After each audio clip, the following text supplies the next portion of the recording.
Well, hello and welcome, everyone. This is our first class of the new year. This is our personal productivity class. And what we're doing for all of these classes is we're having participants answer kind of a pre-class questionnaire on what their biggest issues are related to productivity. And these were some of the issues that came in this week. So keeping my to-do list current, tracking things in one place, staying on track on longer-term projects, for example, cleaning out built-up email or going through stacks of paperwork, hearing great ideas and getting excited about those ideas, but then finding that I'm not implementing them consistently, time just getting away from me, not always knowing what's the most important thing, and a couple more specific requests. I need a system to keep up with social media. I need to get some routines in place for paying bills and handling other regular life and work management activities. So there's a lot of things that people in our class want to do to get more productive, and we're going to address all of them in this series of classes. But what we want to do is start with first things first. And so as I was reading through all the emails and looking at the different things that came in, the thing that came to me as the forefront is when it comes to productivity, when it comes to time management routines, if it's draining or confusing, you won't do it. You'll just forget about it. Because if it takes too much energy and you're too tired, you'll just default to the way that you've always done things. And if you're not very, very clear on what it is that you want to do, then you're sort of left with this indecisiveness, and that causes you to default to whatever's the easiest to do, which is usually kind of your old habitual way of doing things. So when we talk about putting in new time management systems, new productivity systems, I have a set of criteria, and there's basically three parts of the criteria. One is that you always have to be clear on what's the next most important thing to focus on. Two is it has to be very easy for you to implement this productivity system. It can't be harder for you to implement your productivity system than it is to do the things that you have to do. Otherwise, it'll just take too much time. So I don't know if you've ever been in this situation, but if I am really feeling stressed about everything I have to do, and then the idea of entering everything into my time management system or getting my office organized or whatever it is I need to do, that's going to take a lot of time, then I'm not going to do it because that's too hard and it takes away too much time from actually getting things done. So it needs to be easy to keep up with. And then the final thing is it needs to give you a sense of completion because that gives you energy. So every time we complete something, we get a burst of dopamine. And one of our participants had said, what I'd like to do is spend, 15 minutes a day on my email or 20 minutes a day on my paperwork. And I think one of the dangers of a system like that is that you might not feel a huge sense of accomplishment or completion after that 15 minutes, which might make that draining.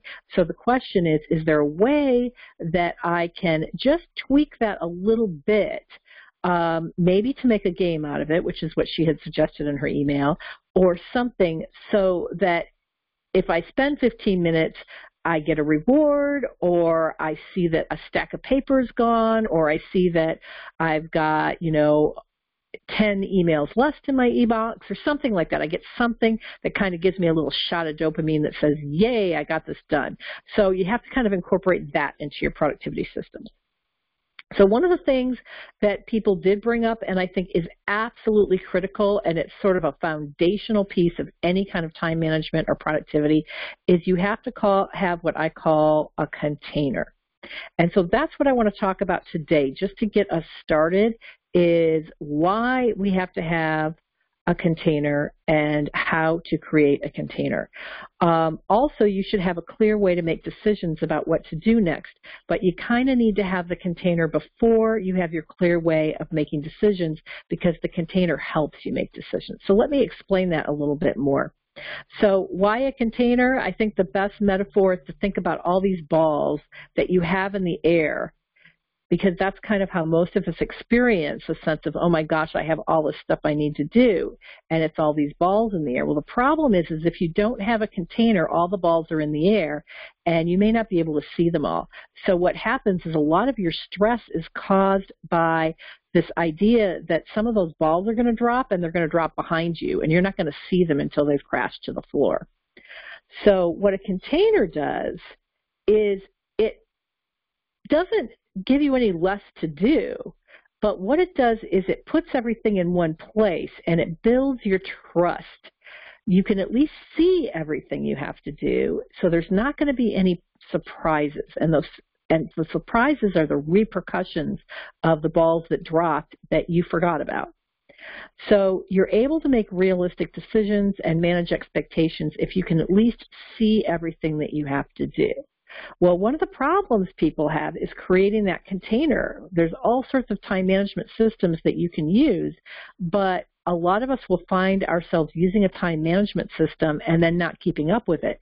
And then it doesn't work for us because we can't remember, what we have on the list. And we know that there's things that we didn't put on the list. So there's still balls in the air and they're not in the container.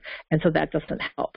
So choosing a container is probably the single most important part of any time management system, having a good container. You have to trust it. You have to know that everything you have to do is actually in the container. And in order to do that, you have to have a container that is always with you, because you're going to be in odd places when you think of things that you have to do. So it can't be, oh, okay, I'll write that on my to-do list when I get back to my to-do list. Your to-do list always has to be with you. And it has to be easy to add things as you go. When I say easy, I'm talking 10 seconds or less, and maybe even less than 10 seconds. Because if I have to stop what I'm doing and write something on my to-do list, and I'm in the middle of doing something else, it has to be a very quick pause. So it can't be, well, I have to open up my application and I have to choose the appropriate category, and then I have to write 3 or 4 different notes down to describe it. If it's going to take you 30 seconds or a minute to add something to your to-do list, you won't add it. And then you won't have everything on your to-do list. Or I have to open my Excel spreadsheet, and I have to input it, and I have to categorize it and everything. So if you have to do a lot to add things, you won't add things. The other thing is that it has to be very quick to check. So it's something you have to kind of be always looking at. So for example, I use my calendar as my main container because I'm always looking at it. Every single day I look at my calendar first to see what I have to do that day. But that's because my day revolves around coaching calls, and coaching calls are all on the calendar. If I have other things that I need to do, I'll often do a calendar entry of those other things, or I'll have a periphery task list, which is always with me, but my calendar is the main part of my container.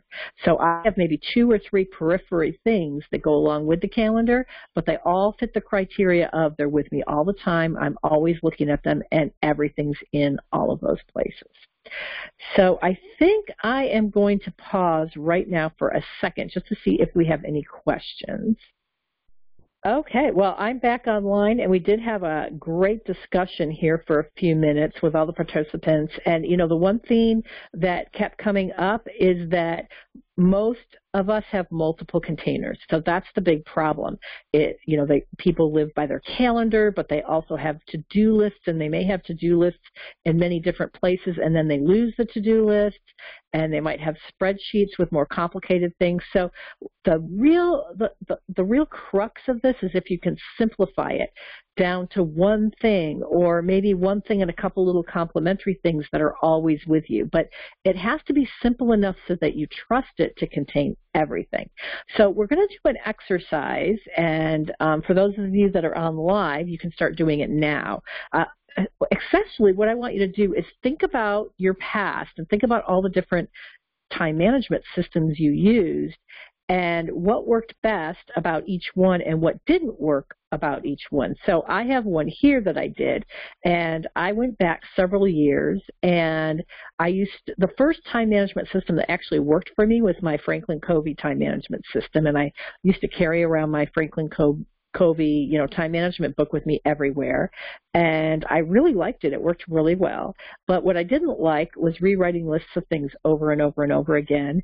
And I know that Franklin Covey kind of ended up creating an application or an online version of it at some point, but I never, continued. And then I went to just plain single notebook, a spiral notebook that I carried around with me, and I just wrote everything in, both personal notes and business notes and anything I wanted to remember. And what was great about that is I knew everything was in my notebook, so I had a lot of trust for that.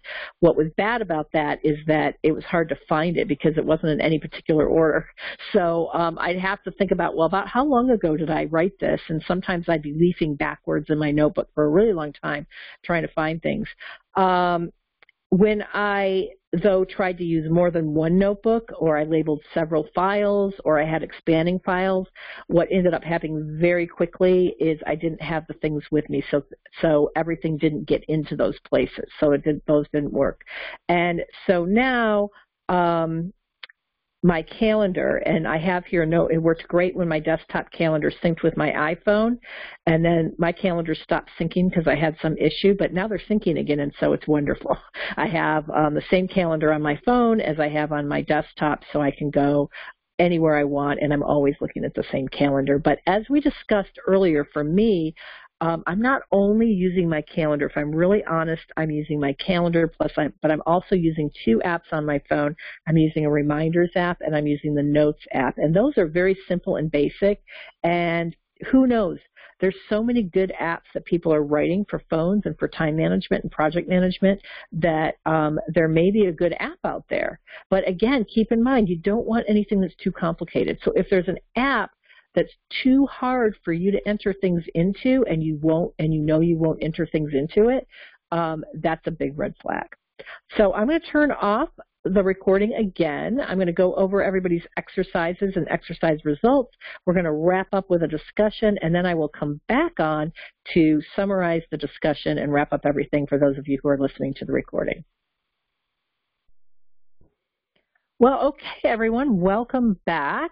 So we did the exercise, each of us individually. So we took a look at systems that we have used in the past, what worked about them, what didn't work, and got some insights on them. So we discussed that. And then from that, one of our participants talked about her absolute favorite was on a Palm Pilot, something like 10 years ago. And what was great is she got to put her priorities in, 5, 4, 3, 2, 1.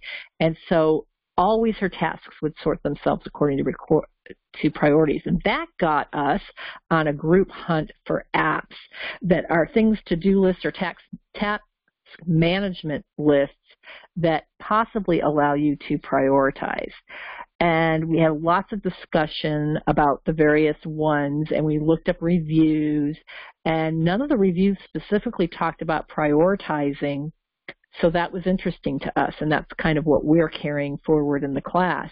I actually have one of my clients that is reviewing Things 3 here, which is a big thing on the iPhone. So I've got someone reviewing that, and I'm probably going to review a couple of these to see if I like it better than what I do now, which is my calendar, plus I use a combination of just the basic iPhone apps of reminders and notes. And those work great for me now, but maybe there's a to-do list app or a prioritizing or productivity app that might be more useful for me even so. So that's what we're going to be looking for in our class. And everyone has homework. And what the homework is to choose your container this month, test it. So maybe you're going to look at a couple of apps, maybe you're going to try using your calendar, maybe you're going to work on a to-do list. But the goal is to simplify, to only have one thing or one thing and a couple of little periphery things, that it follows all the criteria, that you're not making it too complicated, because it has to be simple enough and quick enough that you're always going to easily put new things in and you'll always trust it. So for those of you who are listening to the recording, please feel free to join us in this, and please feel free to share reviews. You can always just directly email me with the things that you like the best. I think that there is an ideal time management system for everyone, but for every person, the best time management system is going to be something that really works for you from a personality standpoint, from a work style standpoint, etc. So it is worth the time to find something that works really well, because when you have a container and you can trust that everything you have to do is in that container, it makes your life 100 times easier. It makes it easier to make decisions, and we're going to be able to move on to things like prioritizing, but it'll be very easy to prioritize when you can see where everything is. So have fun with this, and please share any great insights or discoveries that you find, and we'll also share everything that we find with the team. Bye-bye, and have fun.